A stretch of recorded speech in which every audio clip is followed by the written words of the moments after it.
The whole world has heard of Bigfoot and the Abominable Snowman, known to the locals as the Yeti. But how many people know that almost every country has its own version of the ape-man legend? The persistent quality of these legends and their appearance in so many different cultures have some believing they indicate small populations of prehistoric hominids who have somehow survived all this time, or possibly an as yet undiscovered ape species. As we shall see, some have even stranger explanations. European folklore is rife with tales of the wild man of the woods. They were so common that medieval heraldry often included depictions of the furry wild men. Aside from the fur, these legends bear little resemblance to our modern Bigfoot stories, but some cryptozoologists still speculate that they indicate the presence of hominid cryptids throughout the region. Unlike most Bigfoot stories, European wild men and wild women could be basically any human, but most often a hermit or eccentric to begin with, who wandered off to live in the woods. Living on acorns and berries, they would grow fur all over their bodies and became less human with each passing day. Stories about the wild men, sometimes called woodwoes or woozer, steadily declined as Europe entered the modern age. However, Europeans did bring the legend with them to the New World. The first documented sighting of a wildman in North America occurred in 1818 near Ellisburg, New York, when a gentleman of unquestionable veracity sighted a hair-covered man sprinting through the forest. Despite a huge search, no trace of the creature could be found. Take Europe's wild men tales, transplant them to the New World, mix them with some vaguely matching native beliefs, and you have a convincing explanation for the Bigfoot legend itself. Whatever the truth, some cryptozoologists believe that the Wildman once existed but is now extinct. Laid low by the relentless advance of civilization, the Yeren forest people, sometimes known as the Batutut or Ujit, are hairy, ape-like hominids said to inhabit the dense jungles of Vietnam, especially the Three Forests region, where Vietnam, Cambodia, and Laos converge. Descriptions vary in size, with fur ranging from gray to brown to a reddish color, but the creature is always said to walk in an upright, bipedal position. By 1974, sightings had become so frequent that General Hoang Minh Thao, commander of North Vietnamese forces in the Central Highlands, ordered a scientific survey of the area in an attempt to locate them. While an actual Yeren could not be located, the scientists did make a plaster cast of a suspiciously wide footprint. Possible candidates for the Yeren are Meganthropus, Homo erectus, or Neanderthal. A more controversial possibility was put forward by cryptozoologist Bernard Henvelmans, who suggested that the creature may be living examples of Homo pongoides, the infamous Minnesota Iceman, a supposed hominid now widely believed to be a hoax that was encased in ice and displayed at carnivals and fairs throughout the 1960s. Scotland's version of the European Wildman legend is Lay Loken, an insane oracle who lived in the forest near what is now Glasgow in the late 6th century AD. He is referenced in the life of St. Kentigern, where he is described as certain foolish man who was called Layliason. Like most European Wildman tales, he was often described as covered in hair and wearing ragged animal skins. The most interesting thing about the madman of southern Scotland is his association with Merlin. A medieval text known as the Scotichronicon gives an account of Lay Loken's life that is almost identical to the Welsh legends of Merddin Wilt, one of the forerunners of the Arthurian Merlin. The Yeren, also known as the Shenong Yeren, will stick to Yeren, is a Bigfoot-type cryptid thought to inhabit China, particularly the Shenongjia region of northwestern Hubei province. Descriptions vary. Some legends describe short creatures with entirely hairy bodies, while others describe giants with grayish-red hair and a mix of human and ape-like features. These descriptions have led many investigators to conclude that the legends actually describe bears, gibbons, and a variety of other rare animals known to inhabit the region. Still, legends of the Yeren go back centuries. The Qing dynasty poet Yuan Mei, 1716-98, described a creature which is monkey-like, yet not a monkey. A much older legend states that during the time of the first Chinese emperor, people would run off to the woods to avoid forced labor on the Great Wall. Like the wild men of Europe, these fugitives would grow fur over their bodies and become wild. A legend containing a grain of truth, perhaps. Modern sightings of the Yeren have been fairly prolific. In 1940, a biologist named Wang Selen supposedly studied the body of a female Yeren. In 1976, a group of 6 bureaucrats described an encounter with a Yeren on an isolated road in Hubei province, prompting an official expedition to look for evidence. Locals provided fur and feces supposedly belonging to the creature, but no direct evidence. One of the most recent sightings was a 2007 incident when 4 tourists found themselves almost face-to-face with 2 of the creatures deep in the Shenongjia Nature Reserve. In the remote wilderness of eastern Afghanistan and Pakistan's Shishiku Valley, there may live a human-like creature known as the Barmanu, Hairy One. The creature's range places it smack in the middle of the region where the better-known Yeti and Alma are thought to live, and it may be that all 3 are one and the same. The Barmanu was first brought to the outside world's attention by Spanish cryptozoologist Jordi Magraner, who described it as resembling a Neanderthal, sometimes wearing animal skins and possessed of an especially foul stench. This description is notably similar to America's legendary skunk ape. Magraner and a team of investigators traveled regularly to the region between 1992 and 1994, reporting footprints and grunting sounds in the night, which they attributed to a primitive voice box.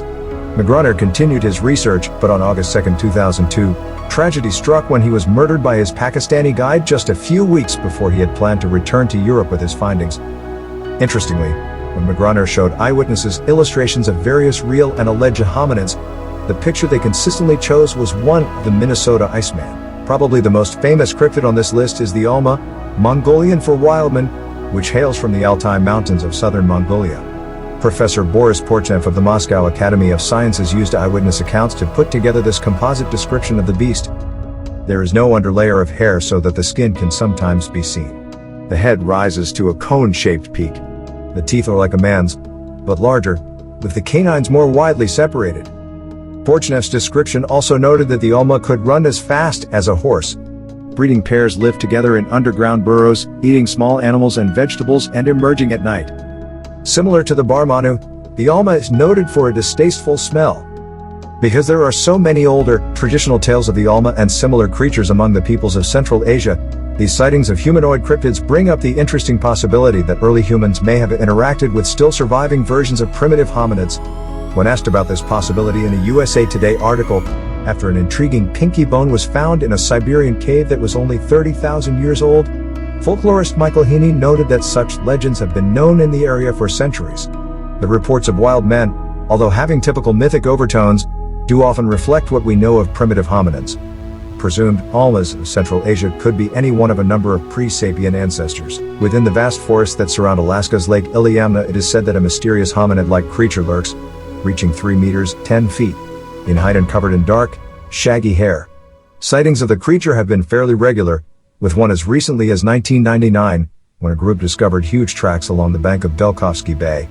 In the same year, an eyewitness claimed to have seen a gigantic ape-like creature with extremely long arms standing on 2 legs. Terrifyingly, the creature was described as standing over 4 meters, 13 feet, in height. It is unlikely that the creature, if it exists, is any kind of hominid survival, since none are known to have reached such gigantic heights. Like similar legends about wild men, it is said that children who wander off into the woods and get lost transform into Uriuli. Legend also has it that they emit a haunting cry, like that of a loon. This diminutive race of beastmen were described by Pliny the Elder in the 1st century AD as a tribe living in modern Sri Lanka, side by side with a people known as the Vedas. The Vedas themselves turned out to be very real, and possessing their own legends about the Nidauo. The legends claim that the Vedas were responsible for eliminating the entire Nidauo race, long feared by the Vedas for their cruelty, which they trapped in a cave. The Vedas then piled firewood around the entrance of the cave and set it alight, causing the remaining Nidauo to suffocate from the smoke. The Veda myths describe the Nidauo as orangutan-like climbers a little over 1 meter, 3 feet, tall and covered in dark red fur. Their voices were said to be like the twittering of birds.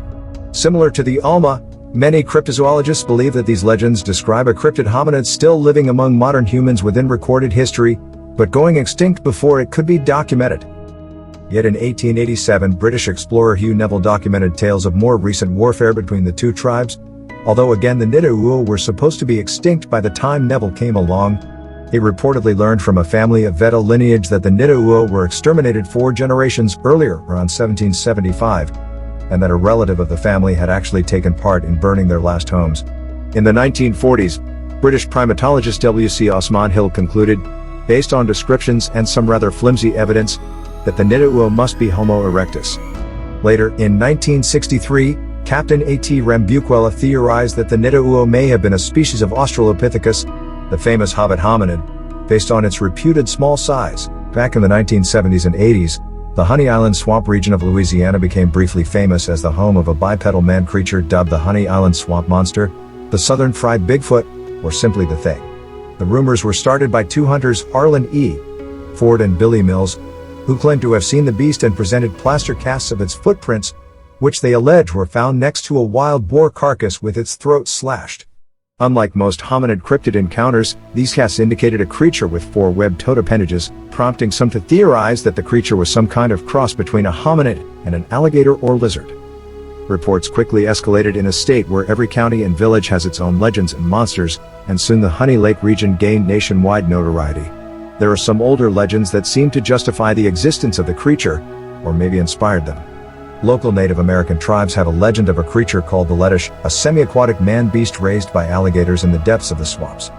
Cajun legends of the Lucaru may be referring to a creature similar to the Honey Island sighting, rather than the mistaken notion that they are werewolves. The strangest of them all is a ludicrous local story about a train wreck that accidentally unleashed a cage full of chimpanzees, who then moved into the swamp and interbred with alligators. The Honey Island swamp monster was one of the major inspirations for Lockjaw, the monster featured in the 2011 horror movie Creature. The Chachana outcast, or fugitive, also known as the Chijuna, is a hominid cryptid rumored to live in the snowy depths of Siberia. Described as almost 2 meters, 6 feet tall, with protruding brows, long matted hair, and a full beard. Many people believe them to be surviving Neanderthal or Homo gardrensis. Unusually for such legends, the Chachana was commonly reported to wear clothing made of deer skin. In 1933, Professor P. Trevert, after hearing accounts that the Chachana were being hunted, petitioned the Soviet government to put an end to the practice, calling for the creatures to be recognized as full citizens of the Soviet Union, and therefore deserving of equal rights under the law. His call to action went unheeded at the time, but as recently as 1970, geologist Vladimir Pushkarev was conducting research on the creatures, concluding that their numbers were dwindling as civilization encroached on their territory. Once reported so often that the Soviet government was fairly convinced of their existence, there have been only a few modern sightings of the creature, mostly unreliable or unsubstantiated, and a few of the standard blurry/shaky videos, such as the one above, have surfaced on YouTube. Some reports insist that the Chachana are man-eaters and that they have a tendency to steal food and supplies from campsites.